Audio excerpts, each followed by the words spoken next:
Hey, it's Kaufman is Alive. I look at comic books new and old. Today I'm looking at some old comic books that are new, or are they new comic books that are old? I'm looking at Youngblood Deluxe, issues 1, 2, and 4.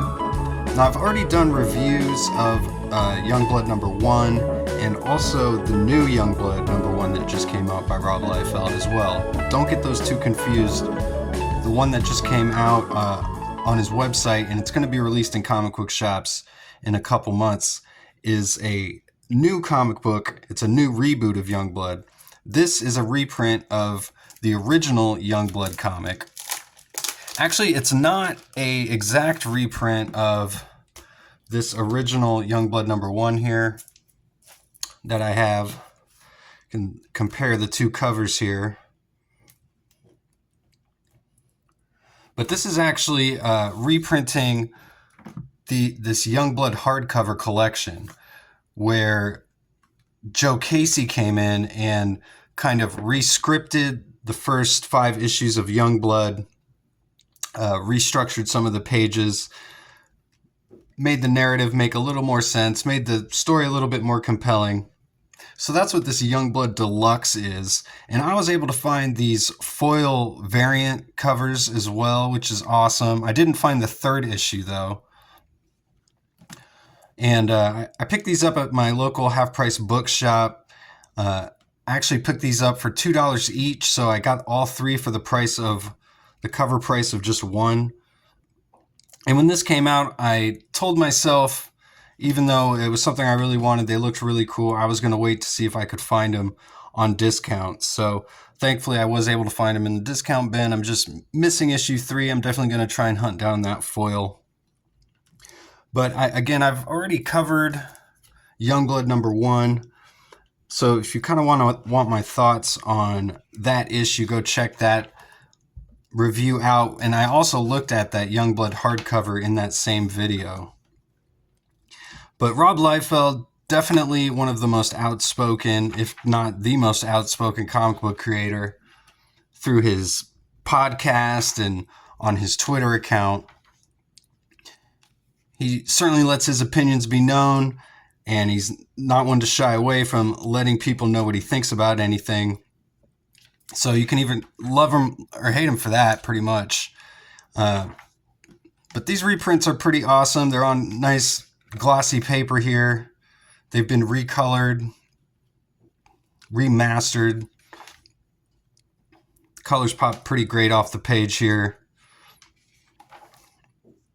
This original story in Youngblood was kind of a mess, seemed pretty rushed. A lot of the artwork is kind of inconsistent from page to page, but it's just really fun to look at.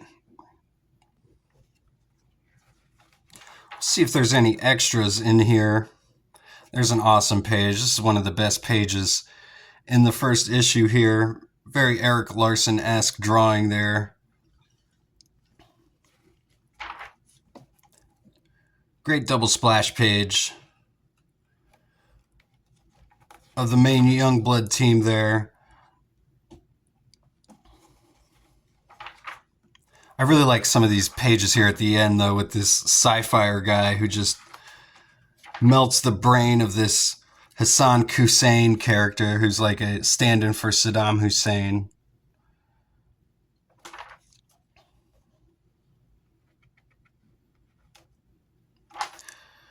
No extras here in the back, though. Back cover with the Youngblood symbol there. Let's check out issue 2. Got the great cover here with Prophet. This is his first appearance.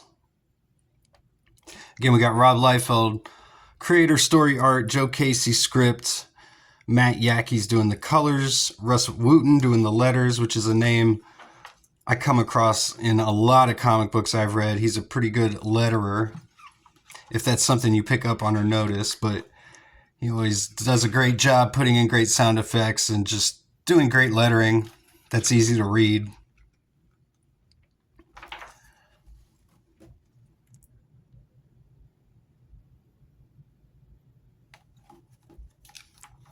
But I was happy to pick these up.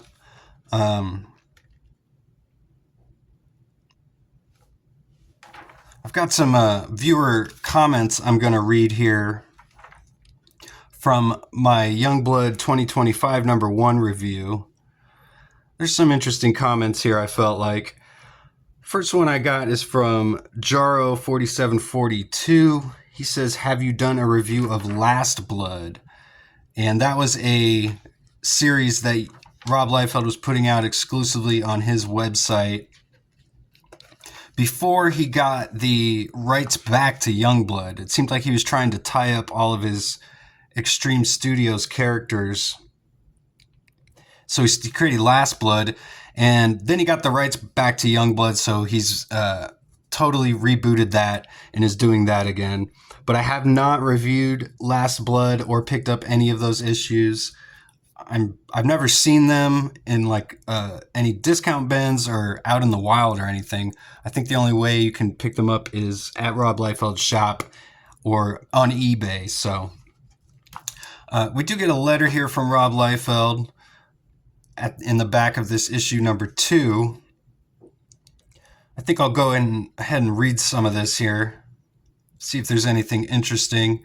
He says, back in 1987, I was fresh out of high school and eager to become a comic book creator. Like so many other beginning creators, I needed to assemble a series of pages that best represented my work. I was hoping to kill two birds with one stone and create sample pages that could be used to illustrate my storytelling skills for interested publishers, as well as be used as potential pages in my own independent title. The independent comics market was budding at the time, with many new players in the field: Dark Horse, First Comics, Comico, Eclipse, and Megaton, to name just a few. My sample pages featured a super team concept I had been developing since high school, Youngblood. Youngblood was the result of all my favorite team books, with a smattering of the Avengers here, a dash of the Legion of Superheroes there, and a smidgen of Teen Titans for good measure. I started the sequence with a Youngblood audition sequence, much like those that I enjoyed in Legion. I provided an opportunity to showcase the humor, action, and some characterization. He talks about heading out to WonderCon in Oakland in '87 with his first samples. He says every independent publisher turned him down, so he approached Dick Giordano at DC. He said he took a good look and told me he would take a sample back with him to New York for consideration. Things were looking up, he says. Then he says, Mark Grunwald, one of my favorite writers and editors at Marvel, took a quick look at my samples. He flipped back and forth through the Youngblood pages and then rose out of his chair to stand in front of me, extending his hand. What did this all mean? I was 17 years old and didn't quite know what to expect. Was I getting a blow-off from Greenwald?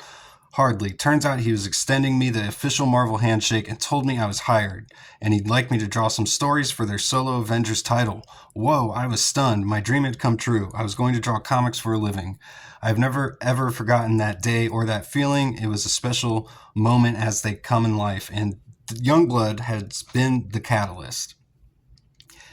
And goes on to talk about more of his beginnings of his career there. And yeah, you got to remember when Liefeld was drawing this Youngblood stuff in X-Force, he was really young at the time, early 20s, and kind of just getting started in comic books. But he really made a pretty big impact, whether you like it or not. We got Youngblood 87 here. So these are some of his original Youngblood pages. You can see the team is a lot different. Looks very much more like Legion of Superheroes to me. With, yeah, like he said, a smattering of Teen Titans maybe, and the Avengers as well.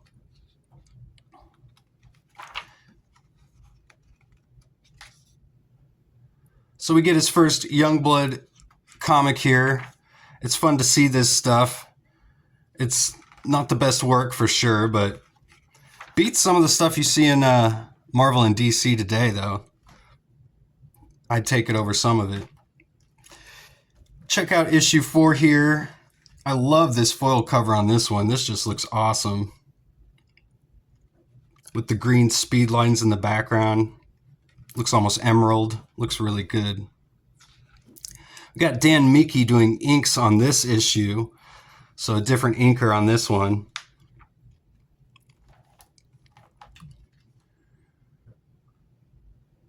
Compare this team shot to the shot of the team in the in their jet in the newest issue of Youngblood. This is such a better drawing, such a much more dynamic shot than what we get in the new Youngblood, to be honest, where it's just the team face front sitting in the chairs, nothing really happening. They're all just sitting in the chairs. And that'll lead me to the next comments I get here from my last Youngblood review. This was from Jalber King 5170. They say, everything looks so lazy. Every single panel has that stock Photoshop gradient color background. He didn't bother to draw a single build or bush. I assume he means building, or maybe he just means builds and he didn't draw anything in the backgrounds. And that's what he's getting at, which I did bring up in my video, which is pretty obvious if you look at most of Liefeld's work. Just like a wall in the background here, just speed lines. Hard to really tell where any characters are at any given moment. He's just focusing on the figure drawing and the action. And Robert Norton, 12013, go check out his comic book channel. I highly recommend his stuff. He was a big influence on everything I'm doing here. I was a subscriber of his from his very first video when he did Spawn #1. I first found out about him at the Eric Larson Facebook page where he was sharing the videos. So definitely go recommend checking out Robert Norton's channel. And he's much harsher on Liefeld. He makes some great videos just completely trashing Rob Liefeld books. And he's an artist himself. He's got some skills, so that's his prerogative. Me personally, I cannot draw as well as Rob Liefeld. I'm not even going to pretend to. So I don't really feel comfortable a lot of the times, criticizing artists very much, And I like to try and keep it positive and just talk about stuff on my channel that I like. But I love Robert Norton's videos, and I really appreciate everything that he brings in his videos. But he responds to that last comment, and he says, well, he didn't draw any buildings or bushes because he set the location on a boat at sea. Yes, he takes every opportunity to be as lazy as possible. I spent like an hour and a half on my channel criticizing this book, which he did, and I highly recommend go checking out his video as well, covering Youngblood #1 2025. But if you get a chance to pick up these foil editions of this new Youngblood Deluxe, definitely do it. I think they look really pretty. They're really awesome finds if you're a fan of Youngblood. And that's about all I got today. Thanks again for watching. Please subscribe to my channel. Please like the video if you made it this far. Go check out my new channel where I cover pro wrestling, Kaufman is Alive Wrestling. I'll see you guys on the next one. Go read comics.